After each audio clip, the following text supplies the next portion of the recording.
I just kept putting other people's needs and things before my own. And so it's a continuous lesson, for sure.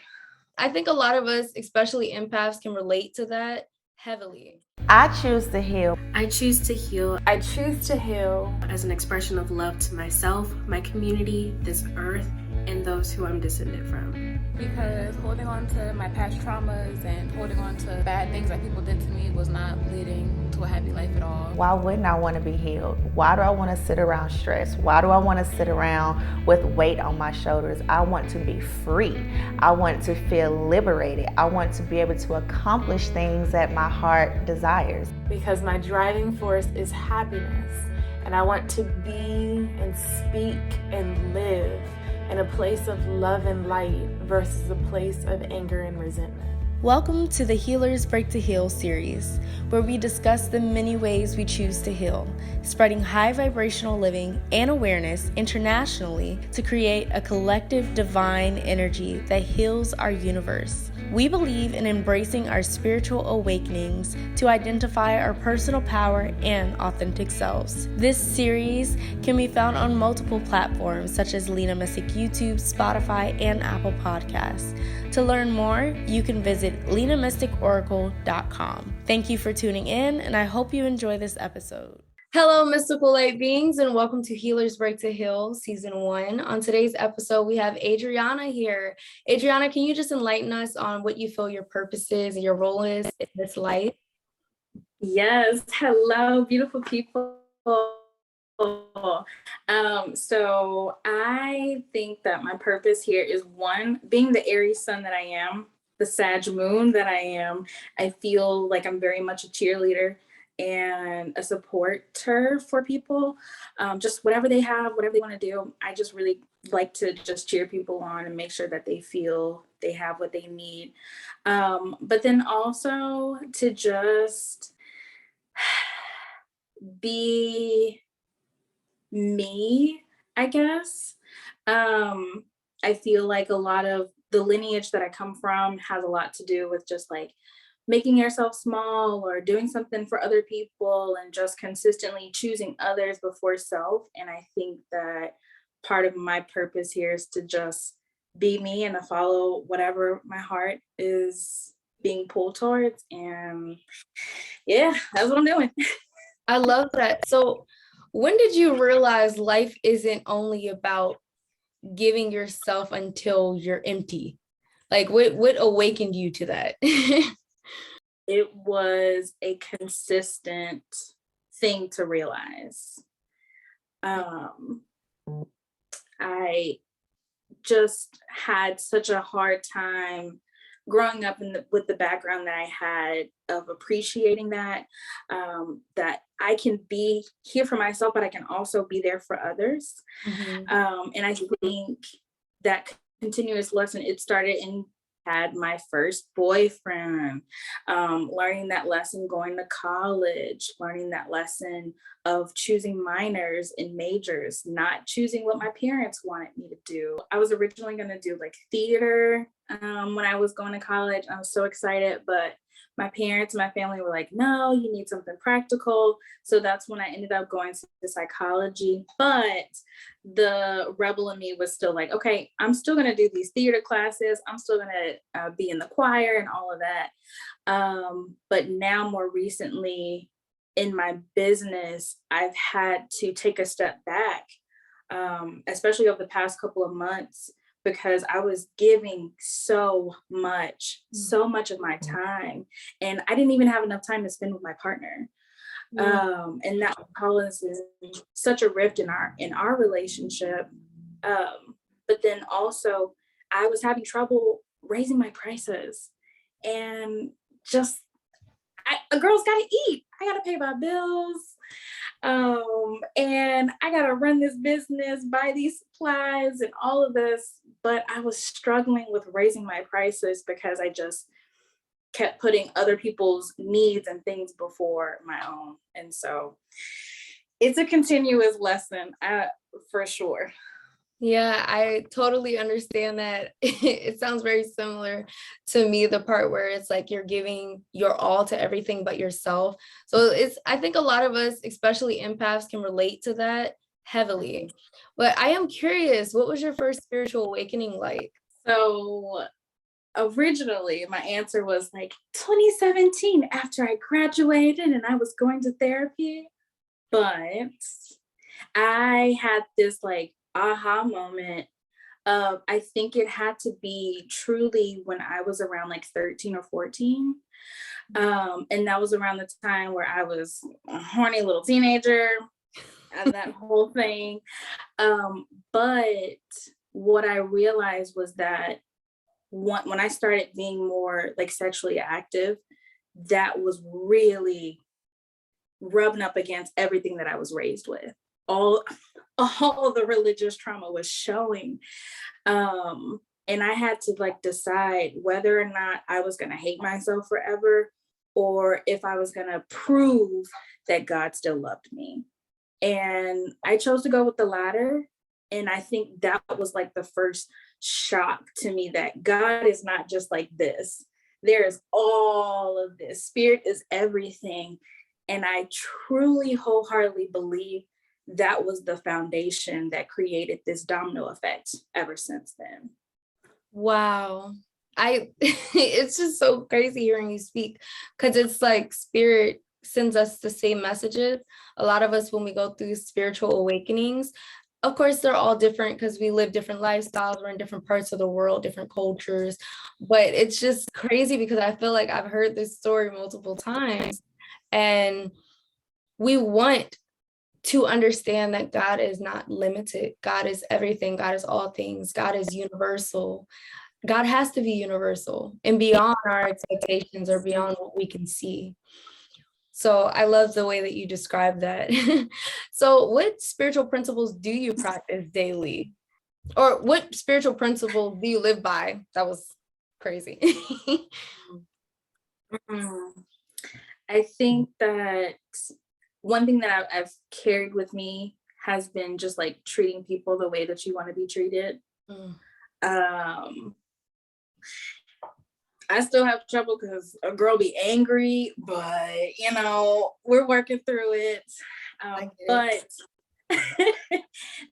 that's one thing. But then also being free to think and feel the way that I want to.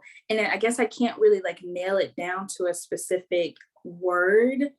It's just more so of a truth. And this truth that we all have freedom of expression. We all have freedom to believe and do whatever we want to. And that's just that. But then also, I guess authenticity is also something that's like, as I'm talking, it's speaking loudly in my mind. And so I guess that's probably what I'm focused on right now, today. Yeah, I like that. Yeah, that's actually the vibe during this age of Aquarius right now. Authenticity is like a huge energy going on. Be true to yourself. If you don't know who you are, figure it out. Ask yourself those really, really intentional questions. So what intentional questions do you think people should be asking themselves just to grow as an individual? Yeah, I know that wasn't on the list of questions. That's a good question though. I think, first of all, I think people should just straight up like, do I even like this shit? Do I even like this shit? Yep. Um That's honestly the biggest one. I also think that there's this question around so having struggles with being in the present moment. So asking yourself like, is this a now problem or is this something that can be let go, or am I dwelling on the past?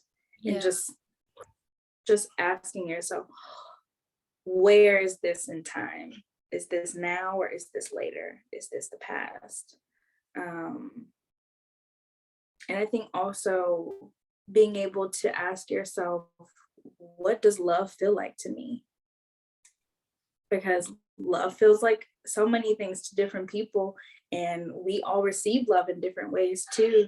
So when you start asking yourself, well, I don't even know what love means, how it feels when I get it, how my body reacts to it when it happens, can really help people start to decipher what's an interaction that's fueled by fear and what's an interaction that's fueled by love. Oh my goodness, that is beautiful. That is beautiful. Wow. I think that's where the inner child comes in, because a lot of that stems from the inner child and childhood and how things were. So what does the inner child look like for you? So today it looks like, today as in like in this moment, in this stage in my life, it looks like being proud of myself for living to 27. Because if I'm going to be honest, I did not expect myself to be living past 25 at all. And hitting 25 was like really huge for me. And now I'm about to be 28 and I'm like, oh, damn, I didn't know we were going to make it. So I think that part of me just really wants to just do all the things. And if I try it and it doesn't work, okay, oh well, because there was a whole part of me that didn't even visualize this happening. I think another part of my inner child has been clothes. Clothes are such a pain point for me, just because it stems around like weight and how people view me, and like sometimes being over sexualized. And so it's murky, but for a while I was only wearing hoodies. And then I went through my black phase, and then I went through my t-shirts and leggings phase. And right now, my inner child is like, just put me in costumes, just put me in colors, put me in fabrics. And it is really just like, woo, this is stretching my comfort zone, but it's so necessary because, I mean, like, I don't want to be bored. I don't want to be bored with what I'm putting on. Yeah, it gives mundane. Like, it's like, I'm not mundane. Yeah. I get it. I know exactly what you mean. I can totally relate to wearing the black clothes and then being like, oh, maybe I'll do just comfortable t-shirts and leggings. And then like I randomly bought this dress or got this dress and I was like, I want to do bright colors and floral. And I don't care if anybody is thinking it's giving granny or strange. Like, like this is what my spirit screams. So why not embrace it? I love it. You look like a fairy, by the way. So thank you. Those are my favorite mystical creatures. It's so funny. My middle name is Faye. My middle name is literally Faye. No. Yes. Wait, so my mom's middle name is Faye. No way. Yes, I promise. See, spirit brought us together. Okay. I love it. I love fairies. I swear to God, I'm obsessed. Like, I love Tinkerbell. Wow, I swear. I would love to just be a fairy in this book, this library. Like, that would be my life. Thank you. Yeah. Mm-hmm. So I support that mission.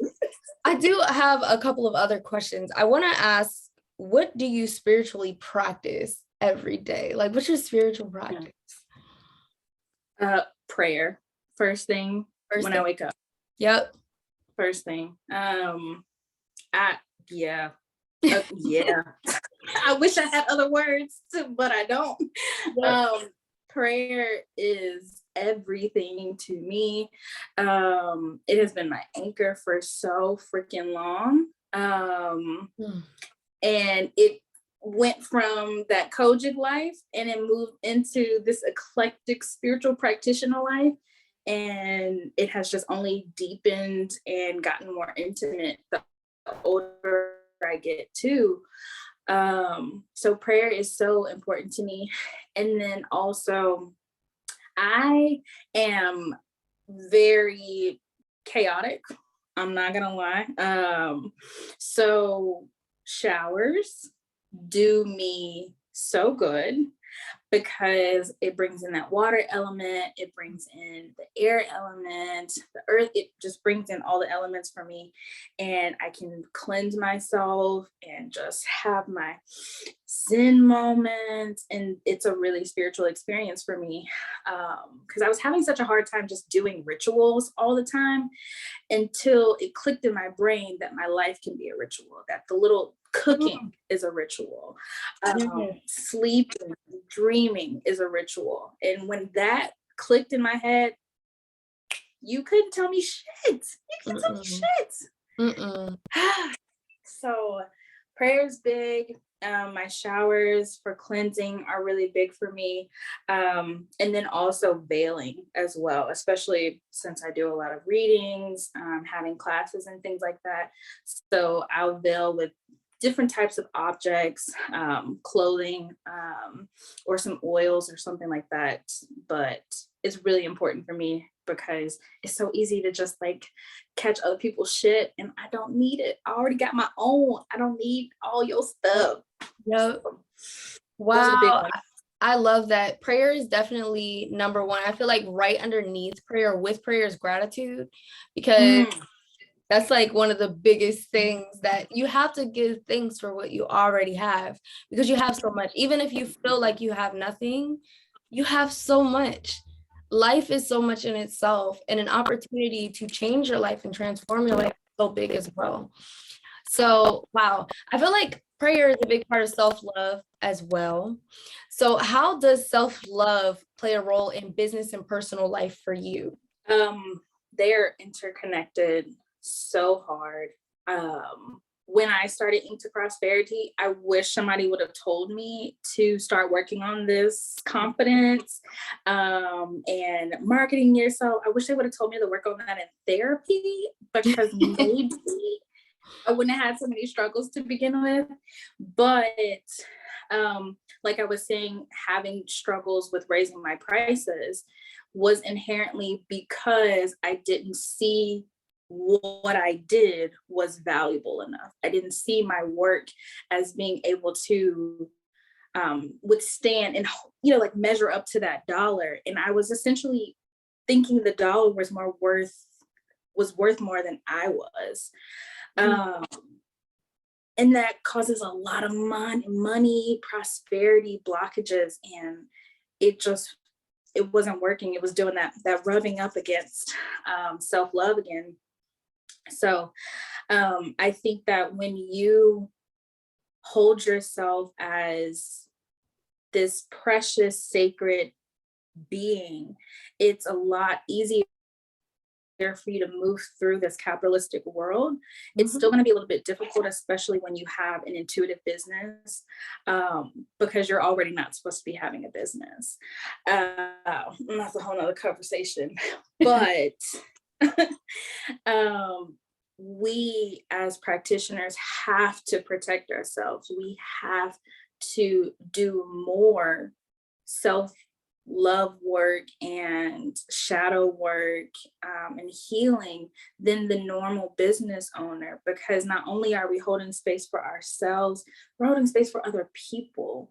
And that is too much. That's a lot. And so confidence was really huge. Still working on that, but it's gotten better. Valuing my own voice and opinions is huge. Way huge. And boundary setting, and not only just boundary setting with me, but also not trying to manage other people's boundaries was really important. Took up a lot of space up in here. And when I started letting that shit go, such a load to let off. And I found that the problems that I was having in my personal life translated easily into my business. And I had to go back to the root in order to make everything flourish. both on the personal and the business. So it is all woven together for me. And I'm sure it is for a lot of other people, but especially for people who are in this spiritual, intuitive space.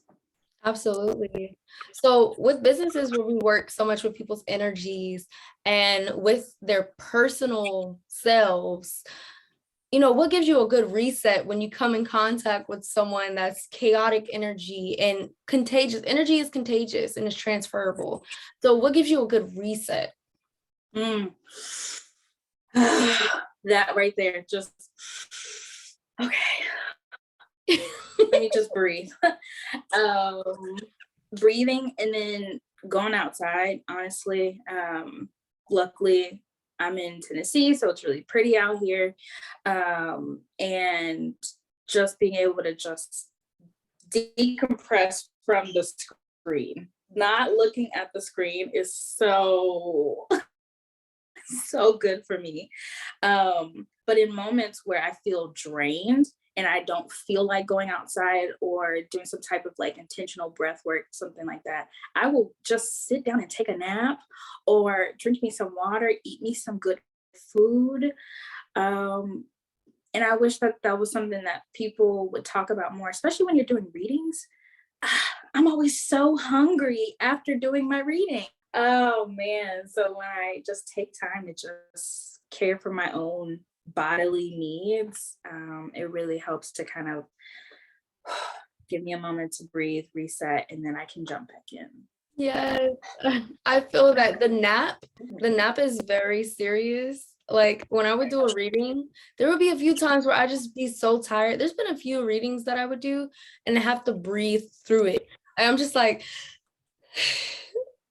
before they say anything, before I get any cards, I'm like, ooh, honey. It's like I can feel it all and it's heavy. Like it's been a few times. So I can totally relate to a nap or needing some food or something, and breathing being so essential during whatever you're doing with other people, because you're already dealing with your own energy. You get to dealing with other people's energy, that's a whole nother ball game. So yeah, I get that. So let's talk a little bit about, you released a deck called Note to Self. It's like an affirmation deck. So congratulations, by the way, that's a beautiful thing. But what role does affirmations play for self-empowerment?